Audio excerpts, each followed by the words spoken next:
Hey fam, Master Coach G here, thriving after 50, mind, body, soul. And in this week, we are uncovering cortisol. What is cortisol? I think it's a subject that we should be talking about. It's very important. We're going to be talking about how it plays a crucial role in our bodies, how it affects the function of our metabolism and our immune system, why it's called the stress hormone, and foods that trigger our cortisol, and much more. Make sure you join us today here on Thriving After 50, Mind, Body, Soul. This is Master Coach G, and I will see you on the inside.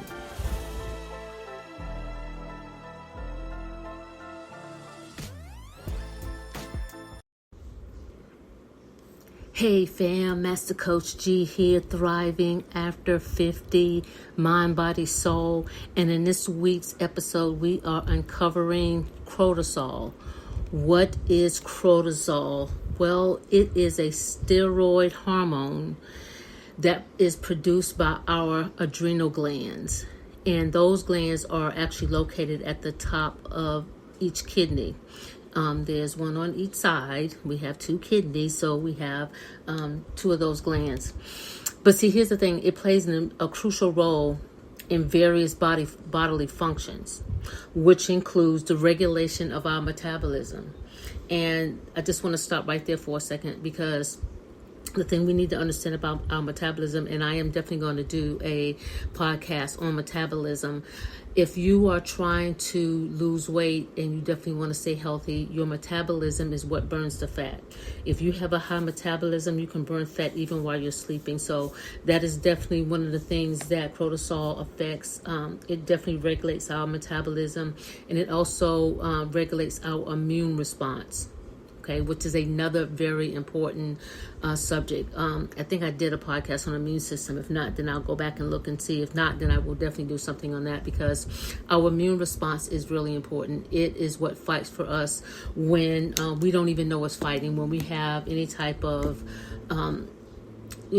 viruses or anything going on inside our bodies, that's why our immune system is so strong, and we need it to be able to respond properly. And it's also a stress management. It's often referred to as the stress hormone. Cortisol is released in response to stress and low blood glucose levels. So if you are stressing out, then you are releasing cortisol in your body. And you need to understand the effects of it, because the response and what it does to our bodies in reference to what the functions of our body. Important, okay? So when you're faced with a stressful situation, cortisol helps prepare your body to deal with the challenge by increasing blood sugar levels, which is enhancing your brain's usage of the glucose. Now, curbing non-essential functions in a fight or flight response. And this can lead to increased energy and heightened alertness. So, like if you get stressed out, have you ever felt like your adrenaline was just pumping so hard that, you were just like, so yeah, that's one of the things that it does for sure. So yeah, you want to pay attention to that increased energy and heightened alertness. Okay. However, chronic elevation of cortisol due to prolonged stress can have a detrimental effect on our health. It can lead to symptoms like weight gain. And I don't know if you ever noticed, but stress can put weight on you. I was sharing with someone that when I weighed 237 pounds, it definitely was not from overeating. I barely even ate. I ate like a bird. And so I've never been a big eater, but my weight gain was from stress. So if you're stressing about something and you're putting on a few extra pounds, it's because of the stress. It definitely can give you a few unwanted pounds. Let me just say that, particularly around your abdomen, and that is like one of the hardest places to lose it. But it's usually the first place that we start to gain weight, especially when we're stressing. So we have to understand that increased blood pressure, disturbed sleep patterns, and a weak immune system are all some of the symptoms of chronic elevation in your cortisol levels. So if you're not sleeping well, or if your blood pressure is increased, and your immune system is really low, then it's because your body is probably releasing too much, and for a prolonged period of time. Let me say that too. Because if it goes on, so if you're stressing for weeks and months on end, then yeah, it's definitely going to have an effect on your body. Additionally, high levels of cortisol can affect your mood, which can lead to anxiety and depression. Yeah, our bodies release something that can put us at risk for anxiety and depression. So we have to pay attention to those things. In contrast, too little cortisol can also be problematic. It can lead to conditions such as Addison disease, characterized by fatigue, muscle weakness, low blood pressure. Maintaining a balanced level of cortisol is essential. It's very, very, very important for our overall well-being. Okay? Highlighting the importance of managing stress. Again, highlighting the importance of managing your stress through a healthy lifestyle choices, such as regular exercise, proper diet, mindful practice. We're going to cover the 4 principles, the 4 pillars, if you will: diet, sleep, physical activity, and hydration. Those things are important, and you can't get away from them.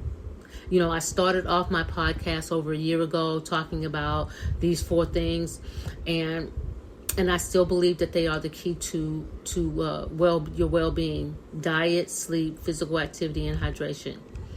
I mean, I'm living proof.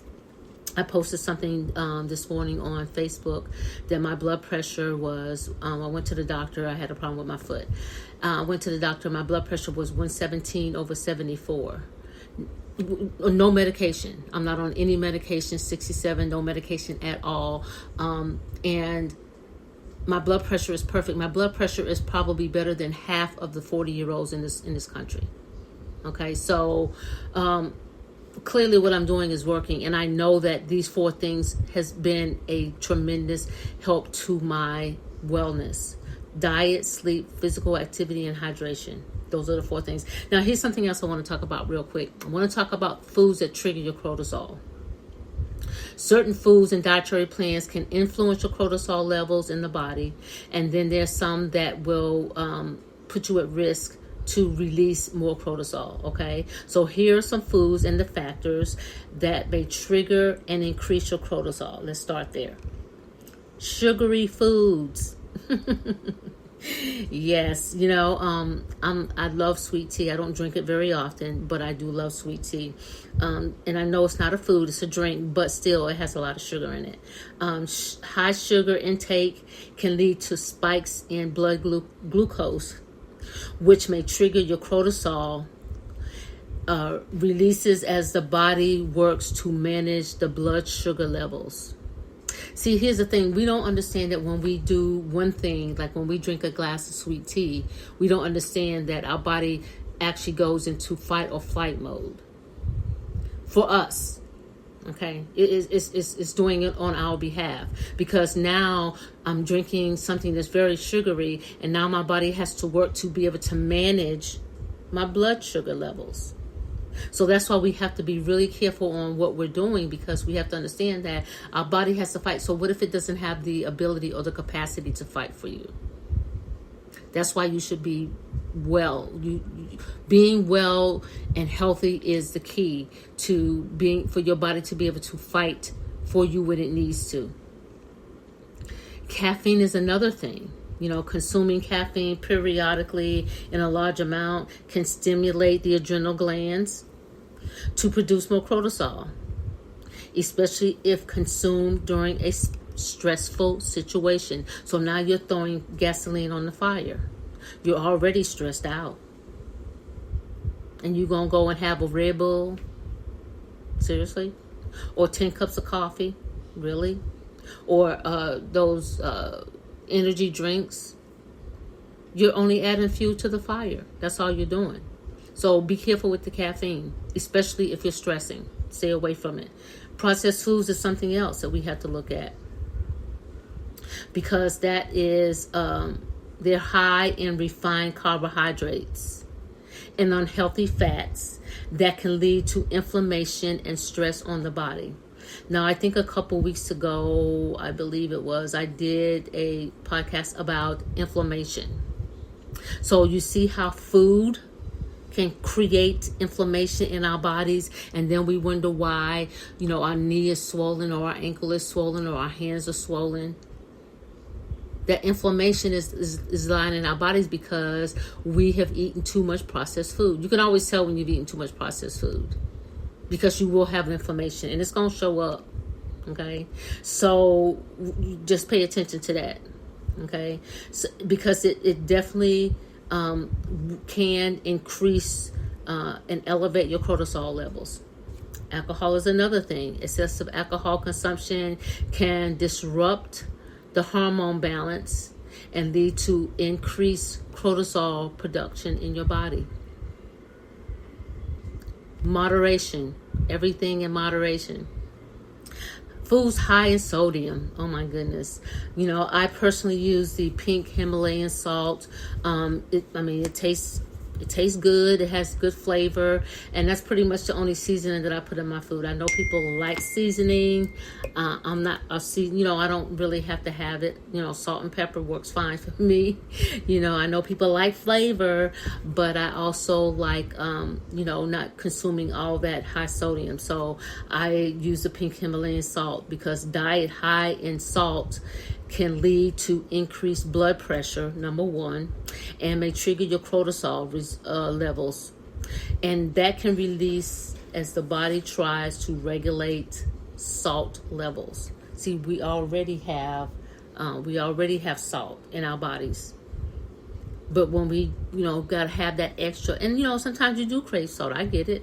Sometimes I do. Sometimes it's like I just want, like some salt and vinegar chips, because I want that salt. And it's okay every now and again. I probably eat that, every blue moon, maybe, not that often. However, you do have to watch your sodium intake, because that's something else that can that can trigger the cortisol.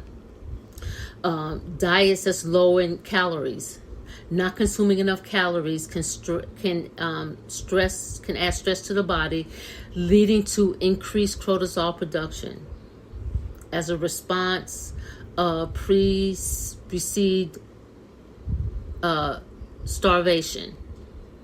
So yes, we absolutely positively need to make sure that we are paying attention to the low carb diet.